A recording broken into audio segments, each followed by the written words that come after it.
இப்போ நீங்கள் சொன்ன மாதிரி எவ்வளோ சீக்கிரமாக நான் வந்துட்டு ரிச் ஆகலாம் அப்படின்னு சொல்லிட்டு உலகத்தில் ஒட்டி போகிறாங்க. ஸோ அவங்க வந்து பொருளாதாரத்தை தேடி பின்னோக்கி போகிறாங்க.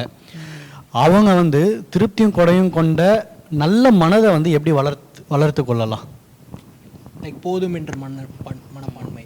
ஓகே, வேதமே தெளிவாக சொல்லுது, போதும் என்கிற மனதுடன் கூடிய தேவ பக்தியே மிகுந்த ஆதாயம். ஸோ அது பவுல் சொல்கிறாரு, தீமோத்திக்கு எழுதும்போது அவரே சொல்கிறாரு. ஸோ இந்த போதும் என்கிற மனம் அல்லது மனரம்யம் எப்படி வளர்த்து கொள்ளலாம், எப்படி இது வந்து சாத்தியம் அப்படின்னு கேட்டிங்கன்னா, ஃபர்ஸ்ட் ஆஃப் ஆல் உங்களுடைய கவனத்தை வந்து நீங்கள் மாற்றணும்.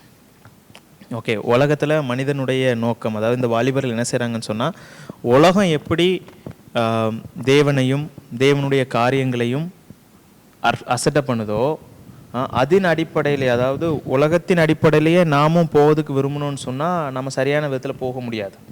இப்போ உலகத்திற்கும் நமக்கும் வித்தியாசம் இருக்குது.